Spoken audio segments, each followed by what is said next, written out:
എല്ലാവർക്കും നമ്മുടെ ചാനലിലേക്ക് സ്വാഗതം. ഇന്ന് നമ്മൾ ഒരു അടിപൊളി മിക്സറാണ് റെഡിയാക്കുന്നത്. കേരള സ്റ്റൈലിലുള്ള സ്പൈസി മിക്സ്ചറിൻ്റെ റെസിപ്പി ഞാൻ ഓൾറെഡി ചെയ്തിട്ടുണ്ട്. അപ്പോൾ അത് കാണാത്തവർ കാണാൻ മറക്കരുത്. ഇത് നമ്മൾ കോൺഫ്ലെക്സ് വെച്ചിട്ടാണ് തയ്യാറാക്കുന്നത്.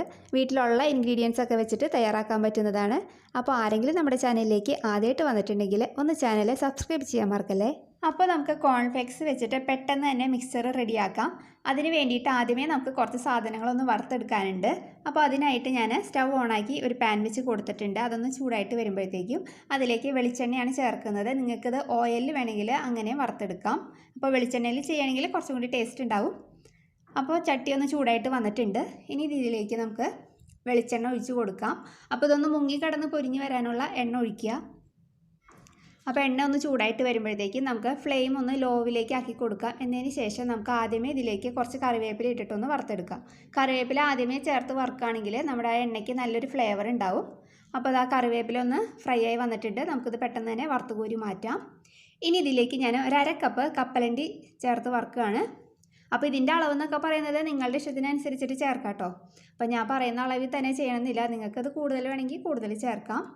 അപ്പോൾ കപ്പലണ്ടി ഇട്ടിട്ട് നമുക്കിതൊന്ന് വറുത്ത് കോരി മാറ്റാം. അപ്പോൾ ഇവിടെ ഒന്ന് ഫ്രൈ ആയിട്ട് വന്നിട്ടുണ്ട്. ഇനിയിപ്പോൾ നമുക്കിതും മാറ്റി വയ്ക്കാം. ഇനി ഇതിലേക്ക് ഒരു 1/4 കപ്പ് പൊട്ടുകടല ഞാൻ ചേർത്തിട്ടൊന്ന് വറുത്തെടുക്കുകയാണ്. അപ്പോൾ ഇത് നിങ്ങളുടെ കയ്യിലുണ്ടെങ്കിൽ മാത്രം ചേർത്താൽ മതി. ഇത് ചേർത്തില്ലെങ്കിലും കുഴപ്പമൊന്നുമില്ല. അപ്പോൾ ഇത് ഇട്ട ഉടനെ തന്നെ നമുക്ക് പെട്ടെന്ന് വറുത്തെടുക്കാം. അപ്പോൾ ഇതും ഞാൻ വറുത്ത് കോരി മാറ്റുകയാണ്. ഇനി ഇതിലേക്ക് ഞാൻ ചേർക്കുന്നത് 2 കപ്പ് കോൺഫ്ലെക്സ് ഞാൻ എടുത്തിട്ടുണ്ട്. അപ്പോൾ അത് നമുക്കൊന്ന് വറുത്തെടുക്കാം. അപ്പോൾ ഇത് ഇട്ട ഉടനെ തന്നെ നമ്മൾ എടുക്കുക കേട്ടോ, അല്ലെങ്കിൽ ഇത് അങ്ങോട്ട് കരിഞ്ഞു പോകും. കരിഞ്ഞു പോയിട്ടുണ്ടെങ്കിൽ അത്ര ടേസ്റ്റ് ഉണ്ടാവില്ല നമ്മുടെ മിക്സ്ചർ. അപ്പോൾ ഞാൻ എല്ലാവരും വറുത്ത് കോരി മാറ്റിയിട്ടുണ്ട്.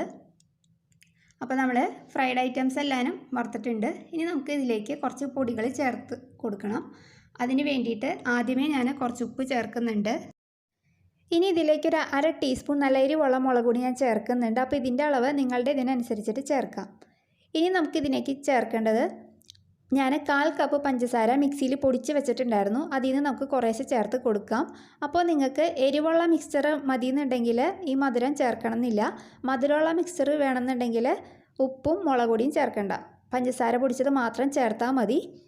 അപ്പോൾ ഞാനിപ്പോൾ ഇവിടെ എല്ലാവരും ചേർത്ത് കൊടുക്കുന്നുണ്ട്. അപ്പോൾ നമ്മൾ ആവശ്യത്തിന് പഞ്ചസാരയുടെ പൊടിയും ചേർത്തിട്ടുണ്ട്. ഇനിയിപ്പോൾ നമുക്കൊന്ന് കൈ വെച്ചിട്ട് നന്നായിട്ടൊന്ന് മിക്സ് ചെയ്തെടുക്കാം. നിങ്ങൾക്കൊരു സ്പൂണോ എന്തെങ്കിലും വെച്ചിട്ടൊന്ന് മിക്സ് ചെയ്തെടുക്കാം. ഇനി ഇതിൻ്റെ ടേസ്റ്റൊക്കെ ഒന്ന് നോക്കുക. ഇതിലെന്താണ് കുറവെന്ന് വെച്ചിട്ടുണ്ടെങ്കിൽ നിങ്ങൾക്ക് ആവശ്യമുള്ളതിൽ അനുസരിച്ചിട്ട് ചേർത്ത് കൊടുക്കുക. അപ്പോൾ ഇതിലിപ്പോൾ ഉപ്പും എരിവും മധുരമൊക്കെ പാകത്തിനുണ്ട്. അപ്പോൾ ഞാനിപ്പോൾ ഇത്രേ ചെയ്യുന്നുള്ളൂ. ഇനി ഇത് നമുക്ക് വേറൊരു ബൗളിലേക്ക് മാറ്റാം. അപ്പോൾ അതാണ് നമ്മുടെ അടിപൊളി കോൺഫ്ലെക്സ് മിക്സ്ചർ, പെട്ടെന്ന് റെഡിയാക്കാൻ പറ്റുന്ന കോൺഫ്ലെക്സ് മിക്സ്ചർ ഇവിടെ റെഡി ആയിട്ടുണ്ട്. അപ്പോൾ വീട്ടിൽ കോൺഫ്ലെക്സ് ഉണ്ടെങ്കിൽ നിങ്ങൾ എന്തായാലും ഒന്ന് ട്രൈ ചെയ്ത് നോക്കാൻ മറക്കരുത്. അപ്പോൾ ഇതിൽ നിങ്ങൾക്ക് വേണമെങ്കിൽ കശുവണ്ടിയൊക്കെ വറുത്തിട്ട് അത് ചേർത്ത് കൊടുക്കാം. ഞാനിപ്പോൾ അതൊന്നും ചേർക്കുന്നില്ല, ഞാനിപ്പോൾ ഇത്രേ ചേർക്കുന്നുള്ളൂ. അപ്പോൾ നിങ്ങൾക്ക് ഇഷ്ടമായിട്ടുണ്ടെങ്കിൽ എന്തായാലും ഒന്ന് ട്രൈ ചെയ്ത് നോക്കാൻ മറക്കരുത്. കുട്ടികൾക്ക് ടിഫിൻ ബോക്സിലും വൈകുന്നേരം ചായക്കൊക്കെ കൊടുക്കാൻ പറ്റുന്ന ഒരു ഐറ്റമാണ്. നിങ്ങൾക്കിത് തയ്യാറാക്കിയിട്ടുണ്ടെങ്കിൽ ഒരു കണ്ടെയ്നറിലിട്ട് വെച്ചിട്ടുണ്ടെങ്കിൽ നിങ്ങൾക്ക് ആവശ്യത്തിനെടുത്ത് കൊടുക്കാം. അപ്പോൾ നിങ്ങൾ എന്തായാലും ഒന്ന് ട്രൈ ചെയ്ത് നോക്കാൻ മറക്കരുത്. നമുക്ക് നല്ലൊരു വീഡിയോ ആയിട്ട് അടുത്ത ദിവസം കാണാം. താങ്ക്